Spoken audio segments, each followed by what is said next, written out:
acho que você já sabe que o futebol foi inventado no Reino Unido, né? Lá Charles Miller, lá atrás, 1800 e bolinha. Mas você sabe qual tipo de vocabulário que se usa? E você sabia de que uma parte desse vocabulário ele vem de uma outra língua, ou até mesmo de um outro esporte? Pois é isso que eu vou te contar hoje. Fica aqui comigo até o final, que você vai aprender bastante coisa. Então já senta naquele teu lugar, super legal, super tranquilo, pega teu material de estudo, abre a tua mente, relaxa sua mente e sua cabeça para aprender vocabulário novo, termos novos. Bora pro vídeo. O primeiro termo que eu quero te mostrar desse vocabulário é o termo hat-trick.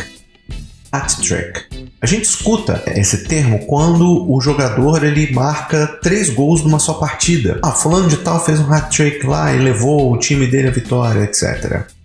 Mas esse termo hat-trick ele veio do cricket. Sim, cricket é um outro esporte. Ele é parecido com o jogo de bet aqui no Brasil, né? Eu não sei como é que se chama na tua região, mas aqui o centro-oeste do Brasil se chama jogo de bet. E existe o termo hat-trick já desde o século retrasado, desde o século XIX, que o jogador ganhava o chapéu, a hat, se ele marcasse 3 vezes.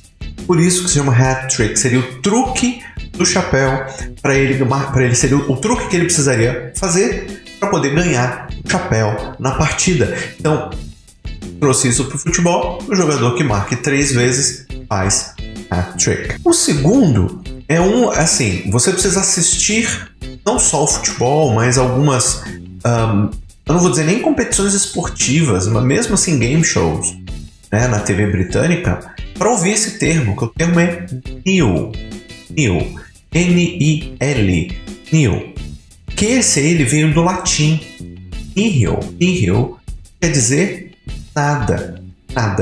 Na verdade, se usa nil no inglês, se usa em português também, em determinados trabalhos, em determinadas profissões, se usa a palavra nil, mas no esporte se usa para falar quando aquele time não tem nenhum ponto, ou não marcou nenhum gol, como a gente está falando de futebol.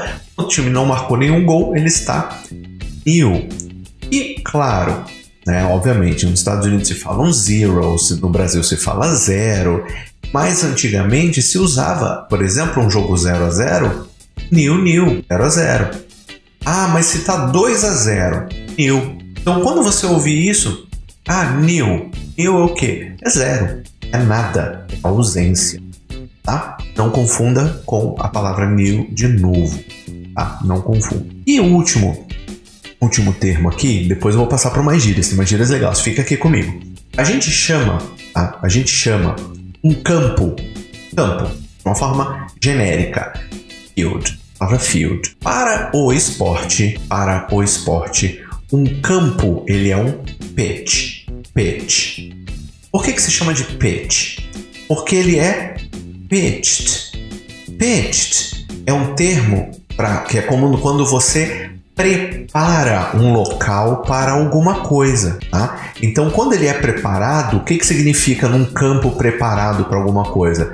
Quando a grama é cortada, quando é feito aquela pintura das linhas de jogo, que antigamente era feito com cal, hoje provavelmente já deve ter alguma tecnologia diferente, né? Então, feitas as linhas de jogo, tudo isso é pitch.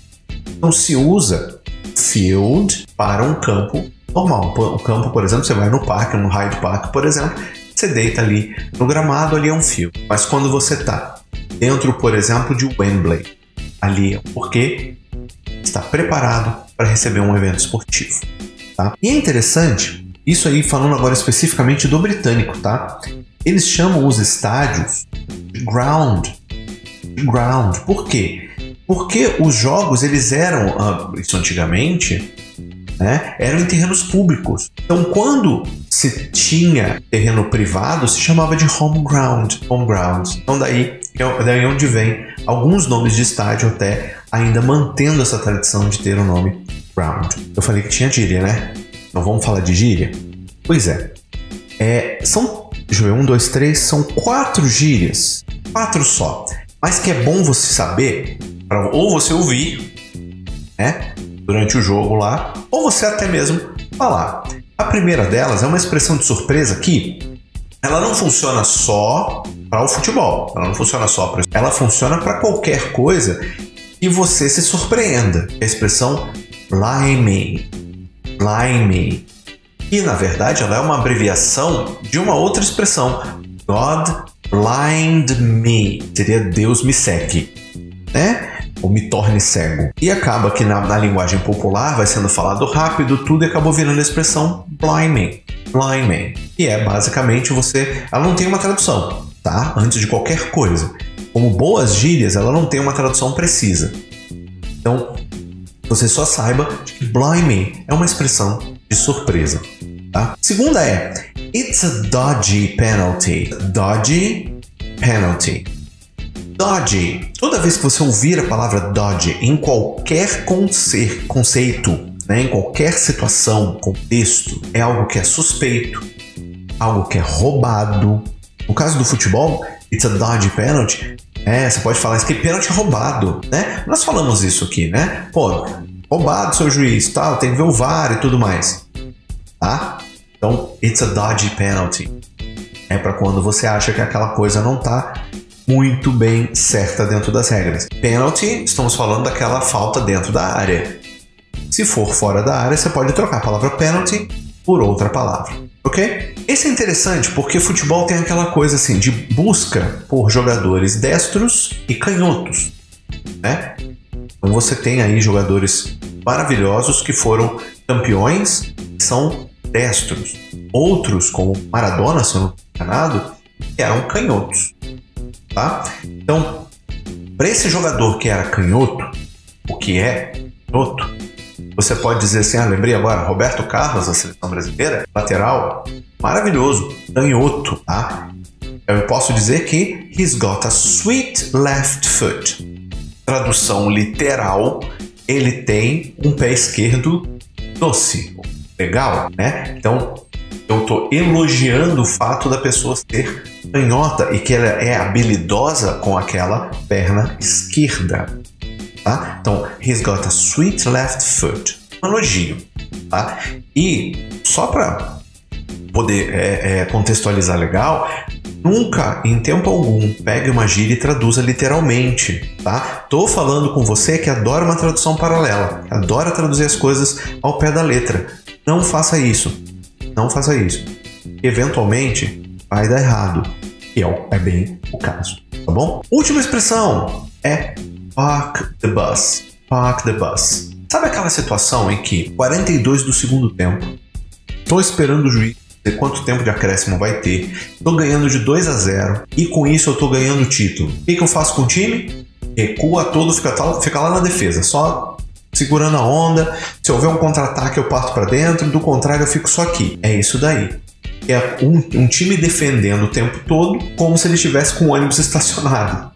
Parou um ônibus na frente da linha de defesa e ficou ali. Então esse é park the bus. É uma gíria que eles usam lá para esse tipo de situação, certo? Então, resumo bem rapidinho.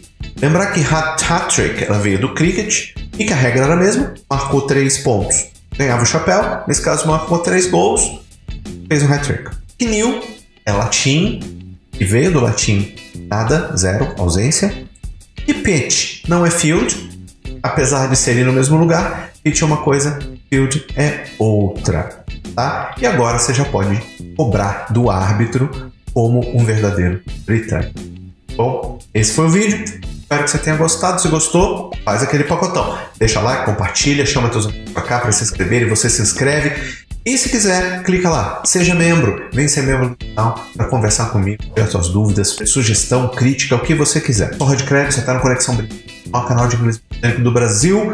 Muitíssimo obrigado por você ouvir e a gente se vê nos próximos vídeos. Valeu, um abraço.